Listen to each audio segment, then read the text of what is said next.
Cinema Paraíso. Atento, permanece a la escucha.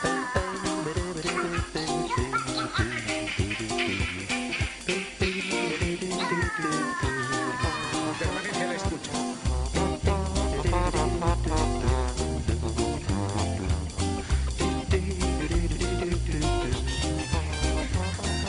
When you come out feeling better, sky is blue, you said forever. Oh, oh, I've been dropped by love and you grow, so change the weather. Ola, son Martina dos Santos. Antes de dicirvos os títulos das películas, vou vos ler unhas palabras de Benjamin Franklin.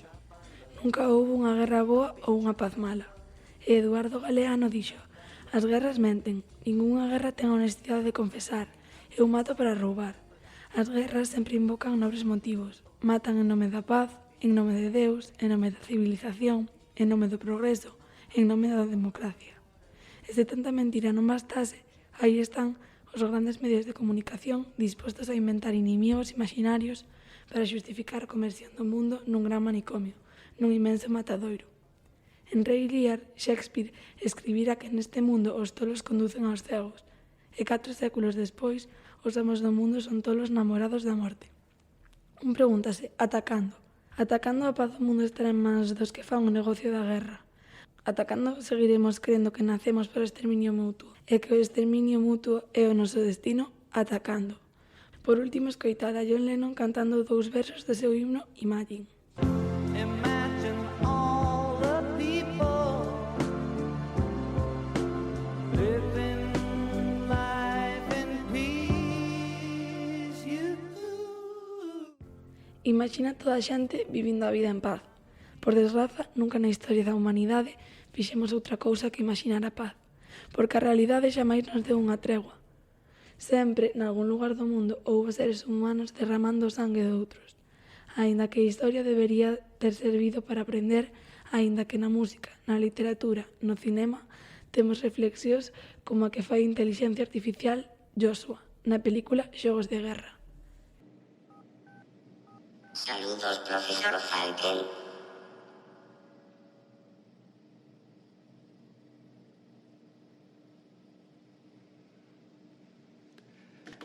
Hola, Joshua.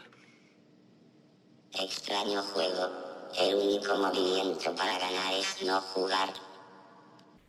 Extraño xogo, o único movimento para gañar é non xogar, di Joshua, que nunha partida contra el mesmo simulando unha guerra nuclear descobre que é un xogo no que a victoria non existe, a morte, a devastación, a destrucción, en de xamais pagan a pena. Xogos de Guerra é unha película dirixida en 1983 por John Badham. Nela, un curioso rapaz, David Matthew Broderick, accidentalmente conéctase a un computador do Departamento de Defensa de Estados Unidos, que ten o control absoluto do arsenal nuclear do país. David é un experto informático capaz de saltarse aos máis avanzados sistemas de seguridade e de descifrar os máis herméticos códigos secretos, pero o seu xogo complícase cando involuntariamente conecta o seu computador ao Departamento de Defensa americano, unha inteligencia artificial que responde ao nome de Joshua e que se encarga do sistema de defensa nuclear. Desencadea así unha situación de perigo dificilmente controlable. Coa axuda da súa noiva e de outro informático xenial, tentará unha carreira contra reloxo evitar a Terceira Guerra Mundial. Malia os case 40 anos pasados desde a súa estrea, a película mantén intacta a actualidade do seu discurso. Como actual, segue a ser a película aínda moito máis veterá, con máis de 80 anos a que nos trae Ana. Ola, son Ana Gago. Pois sí, trátase dunha película de 1940, O Gran Ditador, de Charles Chaplin. Nela, un barbeiro resulta ser o dobre exacto do ditador de Tomania, trasunto de Alemanha. Ditador chamado Adenoid Hickel, trasunto de Adolf Hitler. Hickel fomenta o antisemitismo entre a poboación para distraer a súa atención das graves dificultades económicas do país, a vez que prepara plans militares expansionistas. Nunha escaramuza, Hickel é confundido co barbeiro, o cal, a súa vez, toma a identidade do ditador. Realizada en pleno apoxeo do Terceiro Reich, é unha valente sátira na que Chaplin na súa primeira película falada, ridiculiza os totalitarismos. O que ides escoitar é un dos grandes discursos da historia do cinema. O barbeiro sobe ao estrado, facéndose pasar polo dictador Hinkel, mais o seu discurso está nas antípodas do que tería feito o ditador. Lo siento, pero yo no quiero ser emperador. Ese no es mi oficio. No quiero gobernar ni conquistar a nadie, sino ayudar a todos si fuera posible, judíos y gentiles, blancos o negros. Tenemos que ayudarnos unos a otros. Los seres humanos somos así. Queremos hacer felices a los demás, no hacerlos desgraciados. No queremos odiar ni despreciar a nadie.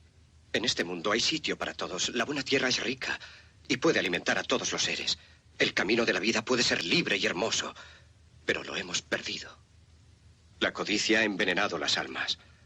Ha levantado barreras de odio. Nos ha empujado hacia la miseria y las matanzas. Hemos progresado muy deprisa, pero nos hemos encarcelado nosotros. El maquinismo que crea abundancia nos deja en la necesidad. Nuestro conocimiento nos ha hecho cínicos, nuestra inteligencia duros y secos. Pensamos demasiado y sentimos muy poco. Más que máquinas, necesitamos humanidad. Más que inteligencia, tener bondad y dulzura. Sin estas cualidades, la vida será violenta. Se perderá todo. Los aviones y la radio nos hacen sentirnos más cercanos. La verdadera naturaleza de estos inventos exige bondad humana. Exige la hermandad universal que nos una a todos nosotros. Ahora mismo mi voz llega a millones de seres en todo el mundo. A millones de hombres desesperados, mujeres y niños, víctimas de un sistema que hace torturar a los hombres y encarcelar a gentes inocentes. A los que puedan oírme les digo, no desesperéis. La desdicha que padecemos no es más que la pasajera codicia y la amargura de hombres que temen seguir el camino del progreso humano. El odio de los hombres pasará y caerán los dictadores y el poder que le quitaron al pueblo se le reintegrará al pueblo. Y así, mientras el hombre exista, la libertad no perecerá. Soldados, no os rindáis a esos hombres que en realidad os desprecian, os esclavizan, reglamentan vuestras vidas y os dicen lo que tenéis que hacer, que pensar y que sentir. Os barren el cerebro, os ceban, os tratan como a ganado y como a carne de cañón. No os entreguéis a estos individuos inhumanos. Hombres máquinas, con cerebros y corazones de máquinas. Vosotros no sois máquinas, no sois ganado, sois hombres. Lleváis el amor de la humanidad en vuestros corazones, no el odio. Solo los que no aman odian, los que no aman y los inhumanos. Soldados, no luchéis por la esclavitud, sino por la libertad. En el capítulo 17 de San Lucas se lee, el reino de Dios está dentro del hombre, no de un hombre ni de un grupo de hombres, sino de todos los hombres, en vosotros. Vosotros, el pueblo, tenéis el poder. El poder de crear máquinas, el poder de crear felicidad. Vosotros, el pueblo, tenéis el poder de hacer esta vida libre y hermosa, de convertirla en una maravillosa aventura.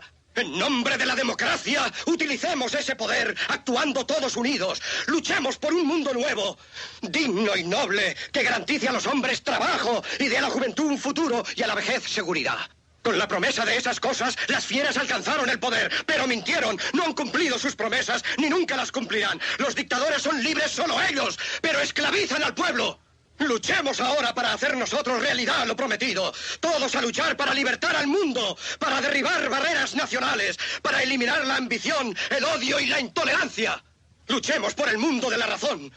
Un mundo donde la ciencia, donde el progreso nos conduzca a todos a la felicidad. Soldados, en nombre de la democracia, debemos unirnos todos.